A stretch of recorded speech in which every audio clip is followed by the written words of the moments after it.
Você precisa ir embora agora, mãe. A voz do meu filho, Lucas, era um sussurro ríspido no jardim iluminado da festa. Ele me segurava pelo braço. Atrás dele, sua nova esposa, Amanda, observava com um sorriso fino, vitorioso. Convidados passavam, lançando olhares curiosos, suas risadas flutuando na noite. Senti minha coluna enrijecer, não de fraqueza, mas de uma súbita clareza. Puxei meu braço do seu aperto com uma força calma que o surpreendeu. Sem uma palavra, dei as costas ao casamento dele e caminhei para a saída. Mas ele não sabia que o problema não era eu estar ali. Era o que eu já tinha feito com a terra que ele cobiçava. O silêncio dentro do carro era um casulo protetor, contrastando com a música abafada que ficava para trás. As luzes da cidade passavam como borrões pela janela, mas minha visão estava nítida. Eu não chorei. Em vez disso, a cena se repetia em minha mente com uma precisão cirúrgica. O brilho triunfante nos olhos de Amanda, a forma como a mão dela repousava no meio das costas de Lucas, não como um gesto de apoio, mas de controle. Sua presença é o nosso presente mais importante, mãe, ele havia dito na semana anterior, enquanto me mostrava o terno caro que comprou. As palavras agora soavam ocas, um eco de uma lealdade que nunca existiu. Cada quilômetro que me afastava daquela festa não me levava para a solidão, mas para um campo de batalha que apenas eu sabia que já estava preparado. A humilhação era o combustível, não a ferida. Cheguei em casa e a quietude me acolheu. A casa, impregnada com as memórias de uma vida inteira, parecia me fortalecer. Fui até a cozinha e preparei um chá de camomila, minhas mãos firmes enquanto a água fervia. Olhei meu reflexo no vidro escuro da janela da cozinha e não vi uma senhora de 68 anos, frágil e descartada.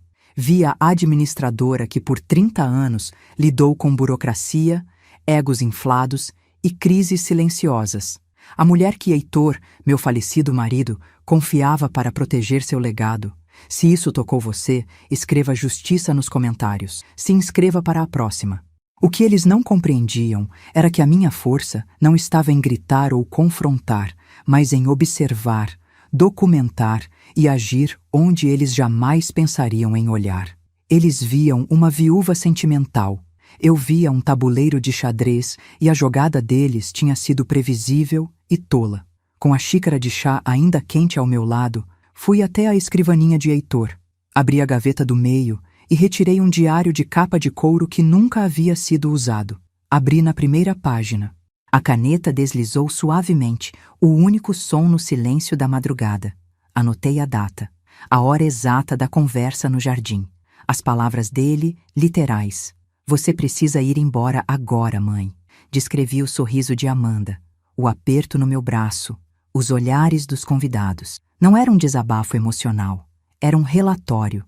O primeiro de muitos. Cada detalhe, cada frase manipuladora que eu havia ignorado nos últimos meses, agora seria registrado.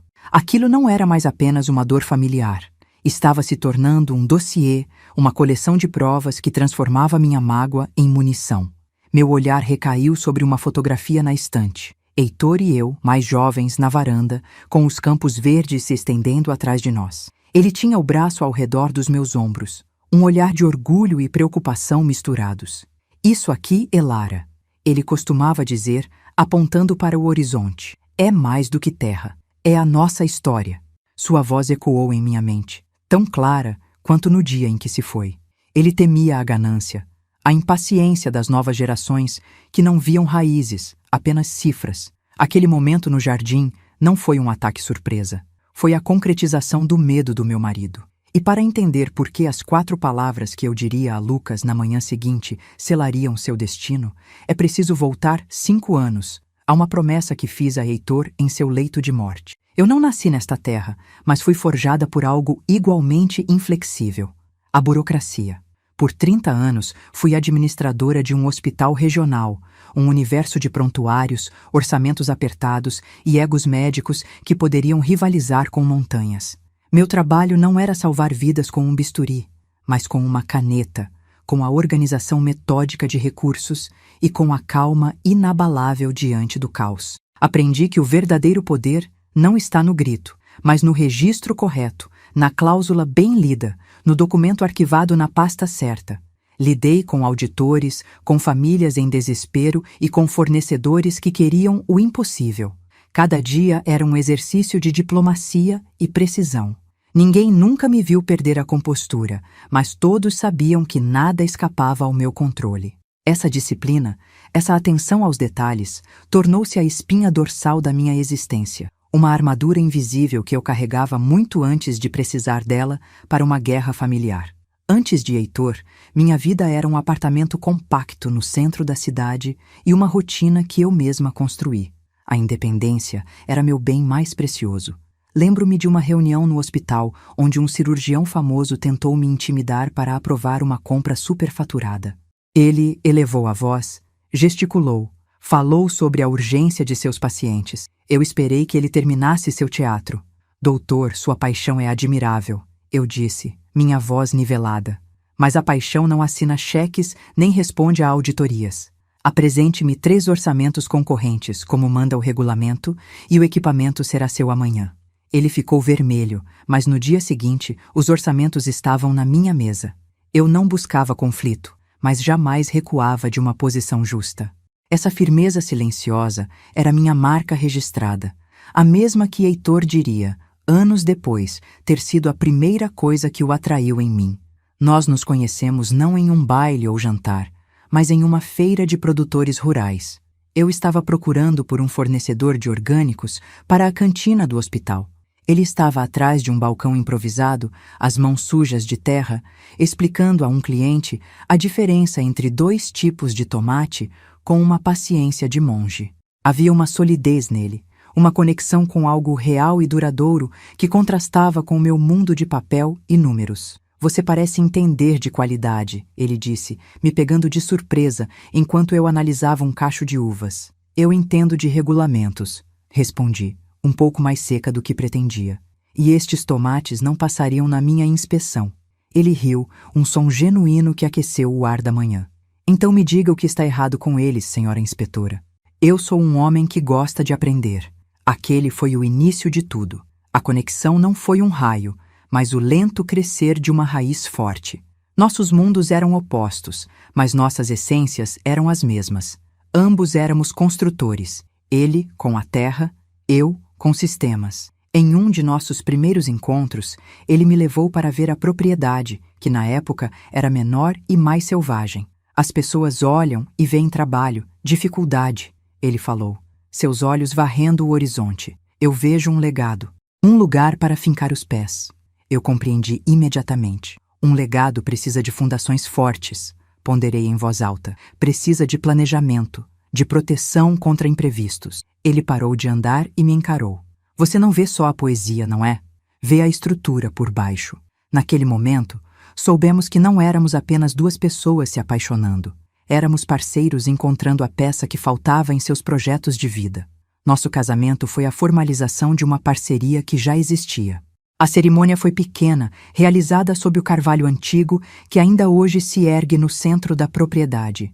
Não houve luxos, apenas a promessa de construir algo juntos. Heitor cuidava da terra, eu cuidava dos livros, dos contratos, das licenças. Transformei sua paixão em um negócio viável, sua visão em um plano de 5 anos. Você colocou ordem no meu sonho, Elara. Ele me disse uma noite, enquanto revisávamos os balanços na mesa da cozinha. E você me deu um chão para pisar, um lugar para chamar de lar, respondi, segurando sua mão calejada. Cada tijolo da casa que expandimos, cada cerca que erguemos, foi uma decisão conjunta. A terra não era apenas dele, tornou-se o projeto da nossa vida, o testemunho físico do nosso amor prático e resiliente. Quando Lucas nasceu, a propriedade ganhou um novo centro de gravidade. Heitor queria ensinar-lhe o amor pela terra. Eu queria dar-lhe as ferramentas para entender o mundo.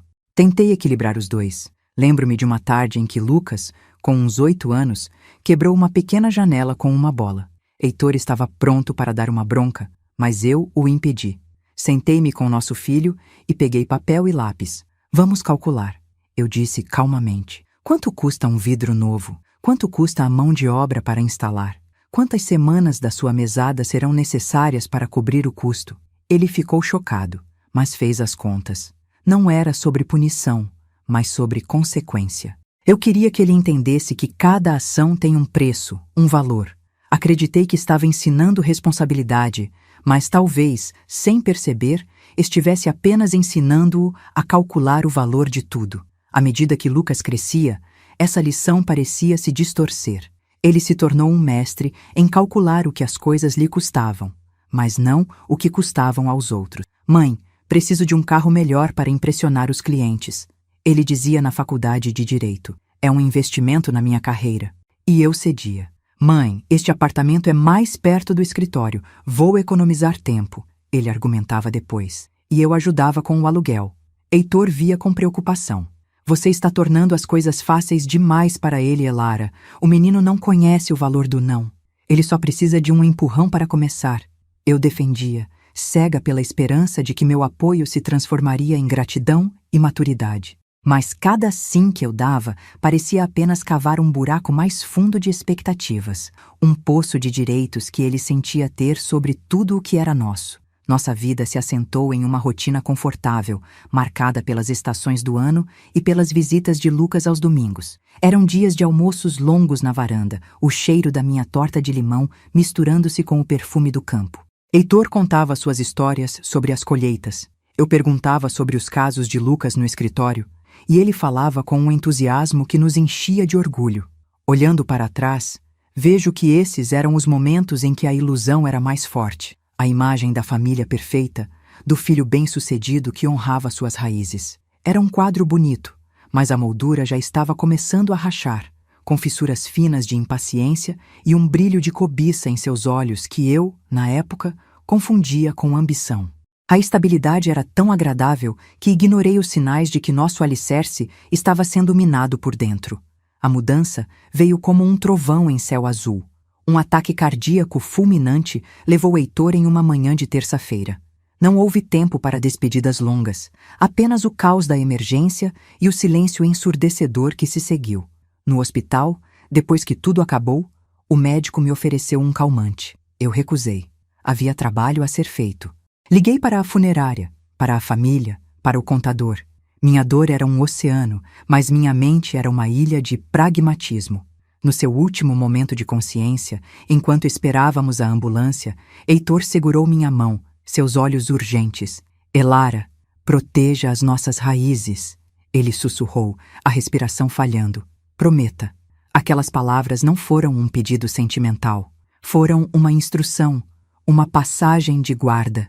E no meio da minha perda avassaladora, aquela promessa se tornou minha bússola, meu único norte. Nos meses que se seguiram, mergulhei no trabalho. Assumi a gestão completa da propriedade, renegociei contratos, otimizei processos. O luto se manifestava em longas horas de planejamento e trabalho físico. Lucas sugeriu que eu vendesse tudo. É demais para você, mãe. Venha morar na cidade, perto de mim. A oferta parecia carinhosa, mas meus instintos, afiados por décadas de análise de pessoas, detectaram uma nota de conveniência. Recusei educadamente. Uma noite, enquanto organizava a escrivaninha de Heitor, encontrei uma pasta de couro que nunca tinha visto. Dentro havia mapas antigos da propriedade, documentos de posse originais e um cartão de visitas de um advogado em outra cidade, especialista em direito patrimonial e fundiário. Havia um bilhete com a caligrafia de Heitor. Para quando for preciso. Guardei a pasta. Ainda não era preciso, mas a preparação era um conforto. Meu foco se tornou garantir o futuro de Lucas, acreditando que era isso que Heitor gostaria. Quando ele decidiu abrir seu próprio escritório, eu não hesitei. Vendi uma pequena fração de ações que Heitor mantinha como investimento pessoal e entreguei a ele o valor para o capital inicial. Isso é para você construir seu próprio legado, meu filho, eu disse, entregando-lhe o cheque. Use com sabedoria. Ele me abraçou, prometendo que me deixaria orgulhosa, que aquele era o impulso que ele precisava para se tornar um grande homem. Eu acreditei em cada palavra, pois era a história que eu precisava contar a mim mesma. Ignorei a rapidez com que o dinheiro foi gasto, não em estrutura para o escritório, mas em um carro novo e um relógio caro. Aquilo era um sacrifício, e sacrifícios, eu pensava, deveriam ser feitos por amor. O padrão se repetiu. Um negócio que deu errado. Uma dívida de cartão de crédito que saiu do controle. Cada problema era apresentado como uma crise inesperada, e eu era sempre a solução silenciosa. Eu passava noites acordada, revendo minhas finanças, movendo recursos para cobrir os buracos que ele criava em sua vida. Heitor costumava dizer, com sua sabedoria simples: Elara, proteja sempre as nossas raízes. Eu interpretava aquilo como proteger a terra, o legado físico, mas comecei a me perguntar se ele não estava falando de algo mais profundo: proteger a essência da nossa família da ganância que ele via brotar em nosso próprio filho. Cada cheque que eu assinava parecia um pedaço de raiz sendo cortado, enfraquecendo a base que havíamos construído com tanto esforço e dedicação ao longo de tantos anos. A chegada de Amanda foi o catalisador. Ela era polida, ambiciosa e olhava para nossa casa não como um lar, mas como um ativo. As conversas de Lucas mudaram. Não eram mais sobre seus sonhos, mas sobre potencial de mercado, zoneamento e desenvolvimento imobiliário. A palavra legado foi substituída por liquidez. Foi quando a promessa que fiz a Heitor mudou de peso em minha consciência. Deixou de ser uma memória sentimental e se tornou um plano de ação urgente. Eu compreendi que o que eles viam como uma velhice teimosa era, na verdade, a guardiã de um cofre. E eles não queriam a chave, queriam arrombar a porta. A expulsão do casamento não foi o começo da guerra. Foi apenas a declaração oficial de um conflito que já estava em andamento. Uma batalha silenciosa que eu vinha me preparando para lutar desde o dia em que encontrei aquela pasta de couro. A expulsão no casamento não foi um raio em céu azul. Foi a colheita de uma tempestade que eles semearam por meses, gota a gota, com uma paciência cruel. O primeiro ato dessa peça macabra aconteceu numa tarde de domingo, 3 meses antes, na varanda de casa. O sol dourava os campos, o cheiro da minha torta de limão estava no ar. E Lucas, com um sorriso casual, começou a desfiar seu veneno. Sabe, mãe, às vezes eu penso, isso tudo aqui é grande demais para uma pessoa só, ele disse, olhando para o horizonte. Imagine só, um apartamento de luxo na cidade, com segurança, sem preocupações. A gente podia vender e garantir seu futuro, e o nosso começo. A sugestão pairou no ar, doce e pegajosa como mel estragado. Eu apenas sorri. O futuro é uma coisa curiosa, meu filho. Nunca se sabe o que ele guarda. Você quer mais uma fatia de torta? Ele não insistiu naquele dia, mas a semente da desconfiança havia sido plantada em solo fértil. Depois que ele e Amanda foram embora, o silêncio da casa pareceu pesar diferente. Fui até a escrivaninha de Heitor, o mesmo lugar onde eu agora escrevia meu diário de guerra, e peguei um caderno novo. Na primeira página, anotei a data daquele domingo, a hora aproximada da conversa e as palavras exatas que ele usou. Garantir seu futuro e o nosso começo. Não eram as palavras de um filho preocupado. Eram as palavras de um negociante sondando um ativo. Reparei na forma como a palavra nosso veio por último. Um anexo conveniente. Aquilo não era um desabafo emocional. Era o início de um dossiê. A primeira evidência documentada de que a promessa que fiz a Heitor estava prestes a ser testada de forma brutal. 2 semanas se passaram em uma calmaria tensa até o telefone tocar numa manhã de terça-feira. Era Lucas. Sua voz estava apressada, cheia de uma energia artificial. Mãe, só ligando para saber como você está. Pensou na nossa conversa? Ele perguntou. Respondi que estava bem e que não havia muito o que pensar. Houve uma pausa. É que eu estava falando com uns contatos, e talvez a gente devesse acelerar as coisas com a papelada. Sabe como é o mercado? Ele soltou. Meu sangue gelou. Que papelada, Lucas? Perguntei, minha voz deliberadamente neutra. Ele riu. Um som forçado. Ah, mãe, eu nunca disse isso. Você deve ter entendido mal. Anda muito esquecida ultimamente. A frase foi dita com uma falsa leveza, mas a intenção era clara. Minar minha confiança. Me fazer duvidar da minha própria mente. Desliguei o telefone e minhas mãos não tremiam. Elas estavam firmes. O insulto velado, a tentativa de me pintar como uma idosa senil, não me feriu, me alertou. Fui diretamente ao caderno e registrei a nova conversa, palavra por palavra, ao lado da anotação anterior. O padrão se desenhava com uma clareza assustadora. Primeiro a sugestão, depois a negação e o ataque sutil à minha sanidade. Isso era uma tática, não um mal-entendido. Compreendi que precisava de mais do que anotações. Precisava de um especialista. Naquela mesma tarde, pela primeira vez em 5 anos, peguei o cartão de visitas que Heitor havia deixado. Disquei o número do advogado especialista em direito patrimonial. Meu nome é Elara Mendes, eu disse quando ele atendeu. Acho que preciso entender minhas opções. A humilhação no casamento, portanto, foi apenas a escalada mais visível de uma guerra que já acontecia nas sombras. Naquela noite, sob as luzes de fada e os olhares curiosos, eu me senti uma espectadora da minha própria vida. Amanda circulava entre os convidados, a mão possessivamente nas costas de Lucas, seu sorriso um emblema de vitória.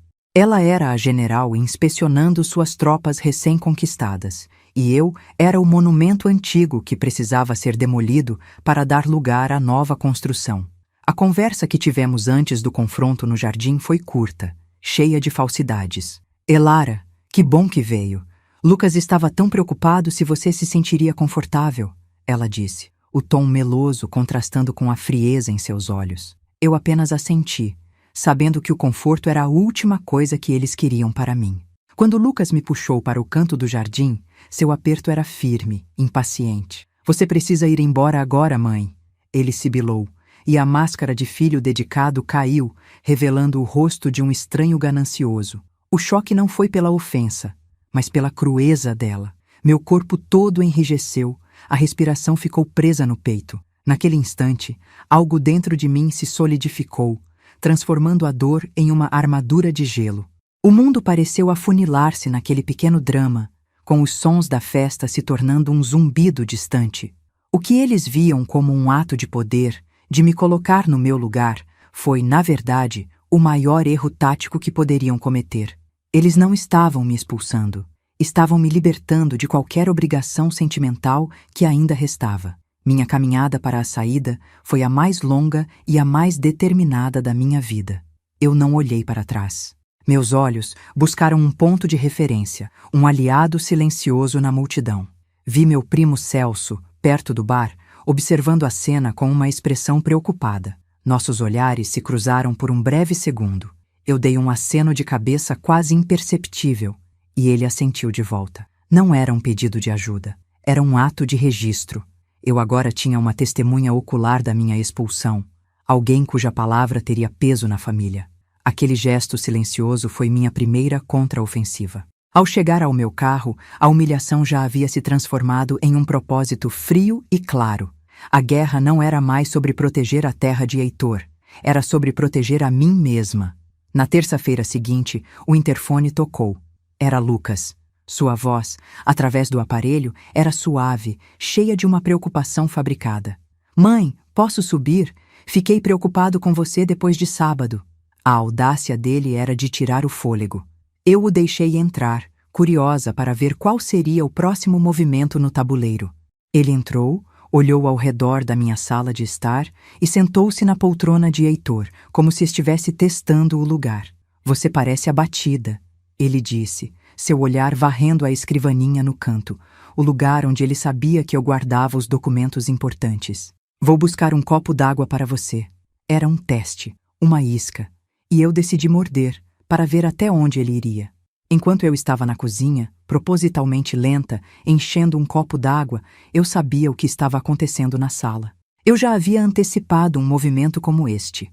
Na noite anterior, eu havia retirado a pasta original com todos os documentos da terra e a substituído por uma outra, cheia de papéis antigos de impostos e recibos sem valor.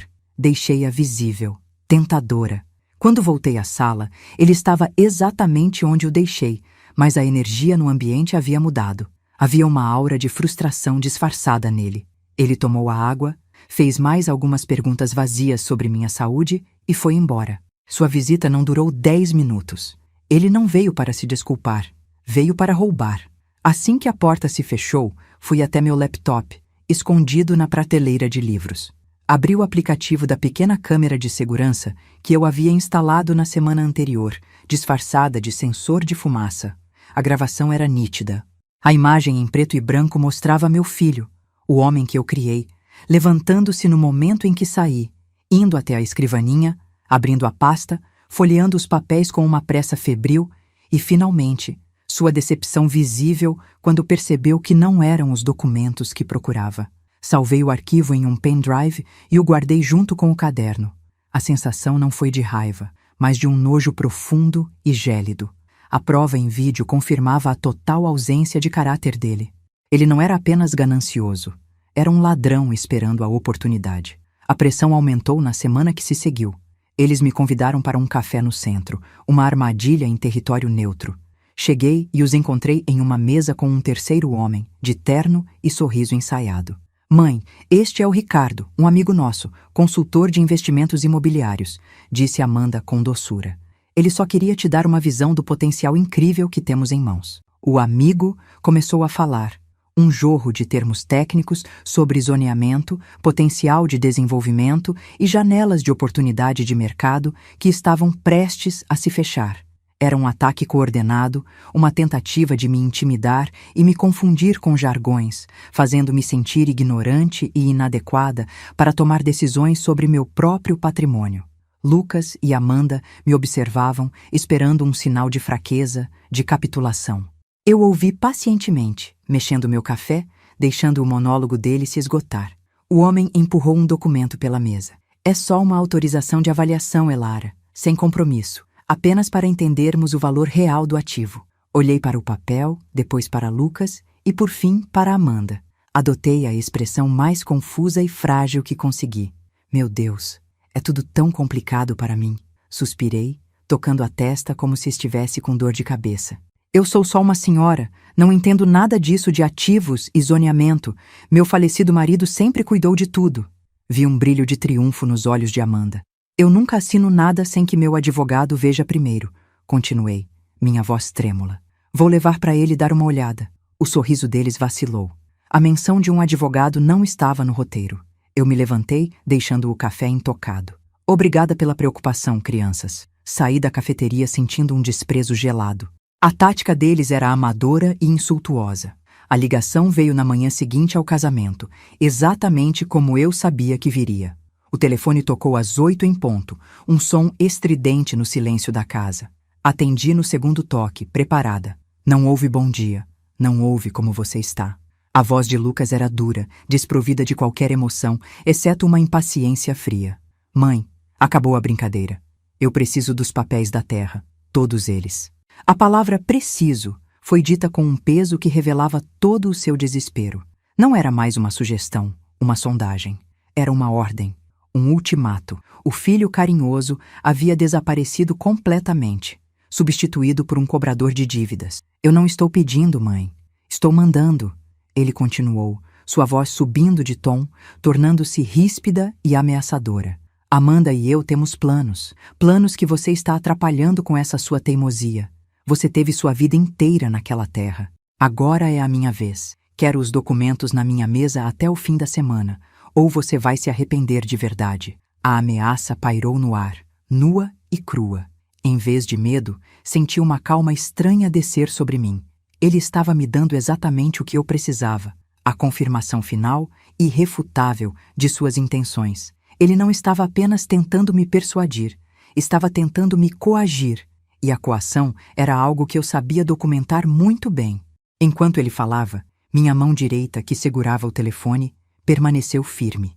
Com a esquerda, deslizei o dedo pela tela do meu celular, que estava sobre a mesa, e ativei o aplicativo de gravação de chamadas. O pequeno ícone vermelho piscou discretamente. Cada palavra de sua ameaça, cada inflexão de sua voz cheia de raiva estava sendo capturada, transformada em um arquivo digital, em uma prova incontestável. Meu coração não acelerou. Minha respiração permaneceu regular. Eu era a administradora novamente, coletando dados, arquivando evidências para a auditoria que estava por vir. Quando ele finalmente parou de falar, esperando minha submissão, eu permaneci em silêncio por um longo momento, deixando que suas próprias palavras ecoassem na linha. Aquela gravação era a peça que faltava no meu quebra-cabeça. Ele tentou uma última vez, 2 dias depois, mudando completamente de tática. A agressão não funcionou, então ele recorreu à manipulação sentimental. A voz dele no telefone era baixa, embargada, uma performance de arrependimento.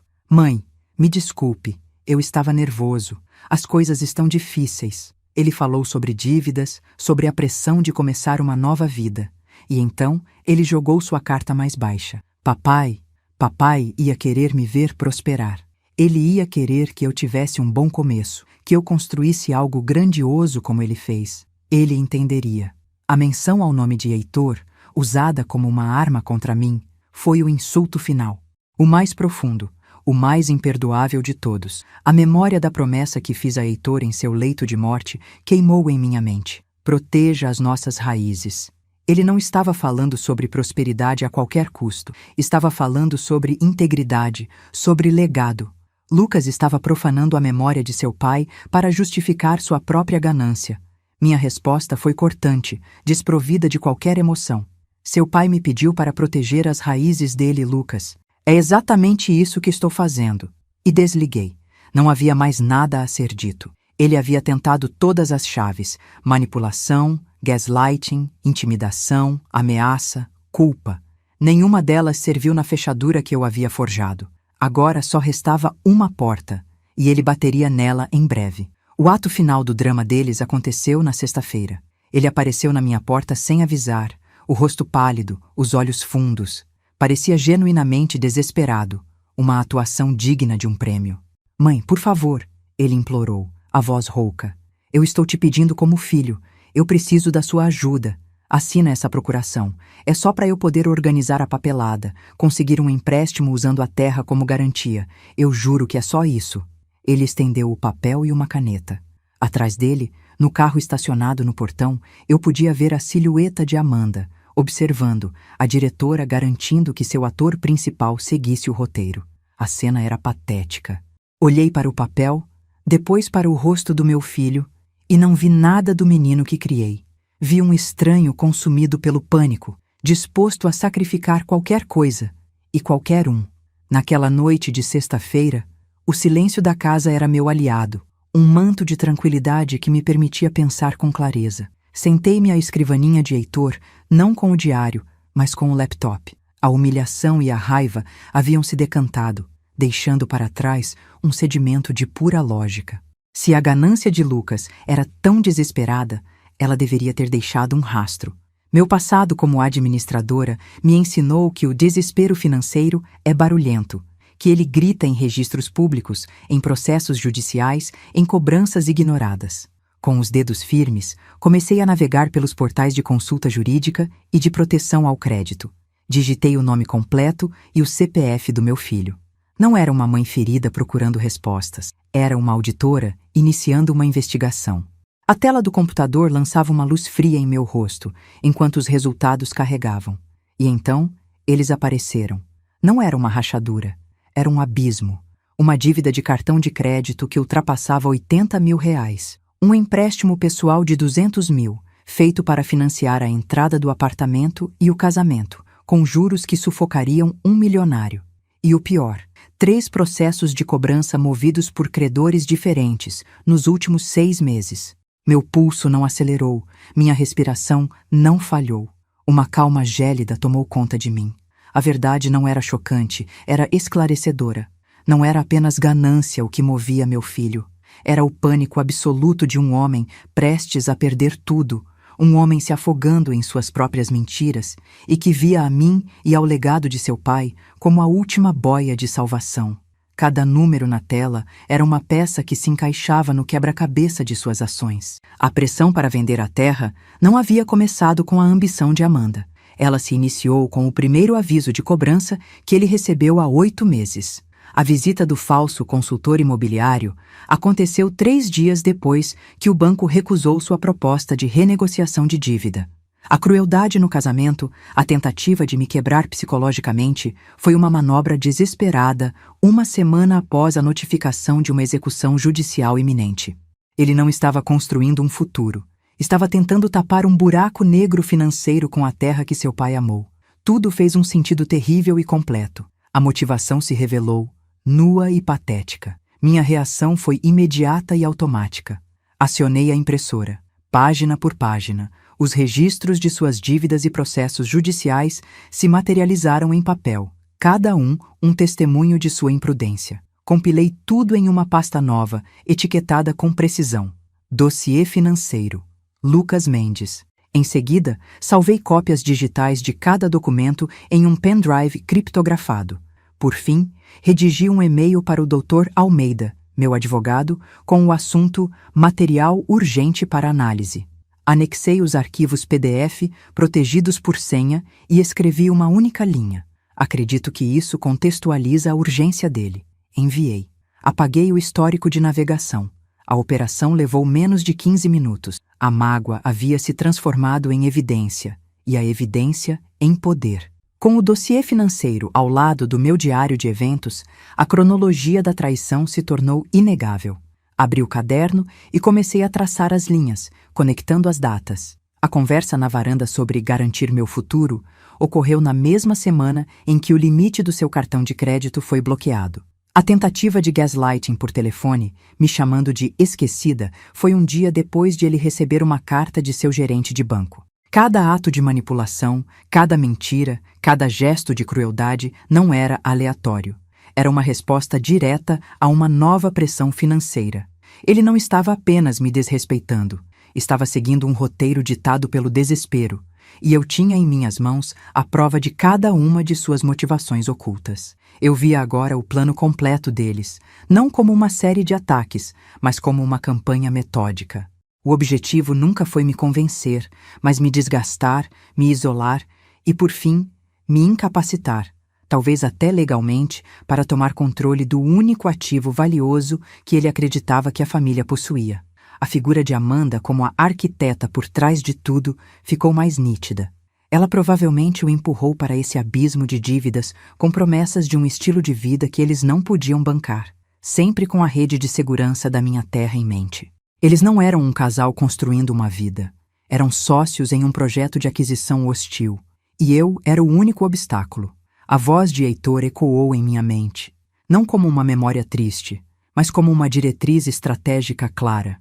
Proteja sempre as nossas raízes. Eu finalmente compreendi a profundidade daquele aviso.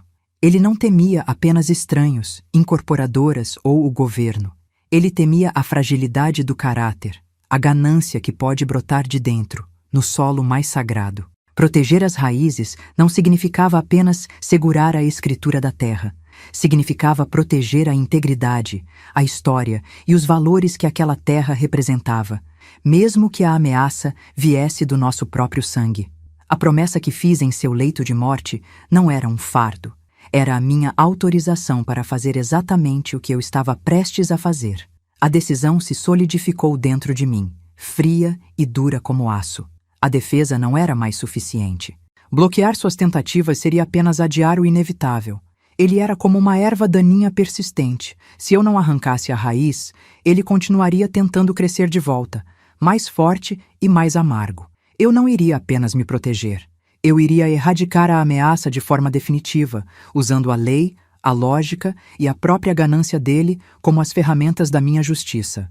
A administradora dentro de mim, a mulher que passou 30 anos lidando com regras e consequências, assumiu o controle total.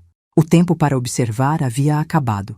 Era hora de executar o plano que, sem que eles soubessem, eu já havia colocado em movimento há meses. Na manhã seguinte, eu estava no escritório do Dr. Almeida. O ar cheirava a livros antigos e café forte, um aroma de ordem e lei. Ele não sorriu, apenas acenou para a cadeira à minha frente. Recebi seu e-mail ontem à noite, Elara. É ainda pior do que imaginávamos. Ele empurrou uma pasta grossa e encadernada sobre a mesa de mogno polido. Não eram os papéis que eu havia enviado. Era algo novo, finalizado. Mas o que você enviou apenas confirma que tomamos a decisão certa, no momento certo. Está tudo concluído, registrado e irrevogável desde a semana passada. Meu coração não bateu mais forte. Ele se aquietou, encontrando um centro de gravidade. A preparação havia terminado. Abri a pasta. Na primeira página, em letras oficiais e com um selo do Estado, estava o título: Certificado de Constituição do Fundo de Conservação Ambiental Irrevogável Heitor Mendes. Folheei as páginas, lendo as cláusulas que eu mesma ajudei a redigir com o advogado 6 meses antes. A propriedade inteira, cada hectare, cada árvore, cada metro do riacho estava legalmente transferida para o fundo. Por um período de 99 anos, a terra não poderia ser vendida hipotecada, dividida ou usada para qualquer tipo de desenvolvimento comercial. Seu valor de mercado, a fortuna com que Lucas e Amanda sonhavam, havia sido legalmente reduzido a zero. Eu ainda tinha o direito de morar ali e administrar a conservação, mas o capital estava congelado, intocável, exatamente como o Heitor teria desejado. A beleza da manobra estava em sua simplicidade e em seu poder absoluto. O plano inteiro de Lucas dependia de transformar a terra em dinheiro. Sem essa possibilidade, todos os seus esquemas se tornavam inúteis. Uma procuração assinada por mim não lhe daria poder sobre o fundo. Uma tentativa de me declarar incompetente seria irrelevante, pois nem mesmo eu poderia quebrar as regras do fundo que criei. Eles estavam jogando xadrez, planejando como capturar meu rei, sem perceber que, meses atrás, eu havia trocado o tabuleiro por um jardim que não podia ser vendido. Eles lutavam por um tesouro que não existia mais. A sensação não era de vingança, mas de uma paz profunda e estratégica. Com a gravação da ameaça e o vídeo da sua visita, disse o Dr. Almeida, me tirando de meus pensamentos, podemos solicitar uma ordem de restrição imediatamente. Ele não poderá chegar a menos de 500 metros de você ou da propriedade. Eu assenti. E a procuração que ele tentou me fazer assinar na sexta-feira? Perguntei, tirando o papel dobrado da minha bolsa. Ele o pegou com cuidado, usando luvas de papel. Isso, ele disse com um tom grave, é prova material de tentativa de estelionato. Vamos anexar isso à petição criminal que enviaremos ao promotor público. Não havia mais espaço para hesitação. A execução havia começado, e cada peça do meu dossiê se tornava uma arma nas mãos da lei. Apresentamos a ele todo o arsenal. Meu diário meticuloso, os registros financeiros da ruína de Lucas, o vídeo cristalino dele vasculhando minha escrivaninha, a gravação de áudio de sua ameaça e o nome do meu primo Celso como testemunha da humilhação no casamento. Dr. Almeida ouviu tudo, revisou cada documento e, ao final, recostou-se em sua cadeira de couro. Elara, em 30 anos de prática jurídica, eu nunca vi um caso civil preparado com este nível de detalhe e premeditação. Você não construiu uma defesa, você construiu um processo irrefutável contra ele. Pela primeira vez, vi um brilho de admiração em seus olhos. A administradora silenciosa finalmente mostrava seu valor em um campo de batalha diferente. Ele me apresentou as opções. Poderíamos enviar uma carta de cessar e desistir, uma advertência formal. Poderíamos entrar com uma ação civil por danos morais e coação. Ou poderíamos levar tudo ao Ministério Público e buscar acusações criminais por ameaça, tentativa de fraude e assédio. A via criminal é mais lenta e mais pesada, Elara. Podemos resolver isso de forma mais discreta, com um acordo que o force a se afastar e desaparecer. Olhei para o retrato de Heitor que eu mantinha em minha carteira. Não, doutor, respondi, minha voz firme como uma rocha. Discreto foi o que nos trouxe até aqui. Quero que a lei seja aplicada em sua totalidade. Quero que ele responda publicamente por cada um de seus atos. Nos 2 dias seguintes, a máquina legal entrou em movimento, silenciosa e implacável. Petições foram protocoladas eletronicamente. A gravação de áudio foi transcrita e autenticada por um perito forense. O vídeo foi submetido como evidência digital. Uma notificação formal foi enviada ao promotor de justiça, detalhando o padrão de abuso e a escalada das ameaças. O nome e o contato do meu primo Celso foram formalmente listados como testemunha-chave. Eu não precisei fazer mais nada, apenas esperar. A estrutura que eu construí com paciência por meses estava agora se movendo por conta própria, uma avalanche de consequências que descia a montanha em direção ao meu filho, que ainda tomava sol no vale, completamente alheio. Naquela tarde, eu estava na varanda, tomando um chá gelado, quando o carro caro deles passou pela estrada em frente à minha propriedade. Amanda estava ao volante, rindo de algo que Lucas dizia. Eles pareciam o retrato da felicidade e da confiança, um casal dourado a caminho de seu futuro brilhante. Recebi uma mensagem de texto de um número desconhecido, que reconheci como sendo de Amanda. Sua família está esperando sua decisão, não seja egoísta. Eles acreditavam que o poder ainda estava em suas mãos, que eu era apenas uma velha senhora teimosa que precisava de um último empurrão. Mal sabiam eles que o jogo já havia terminado. e que a ligação que Lucas faria na manhã seguinte não seria para me pressionar, seria para ouvir o som do seu mundo desmoronando. A campainha tocou às 9 da manhã de sábado, um som agudo que cortou a tranquilidade da casa. Eu já os esperava. Abri a porta e encontrei Lucas e Amanda, ambos vestidos com roupas de grife, exalando uma confiança forçada. Entraram sem serem convidados, o olhar de Amanda já medindo os móveis. "Mãe, chega de drama", Lucas começou, a voz ensaiada.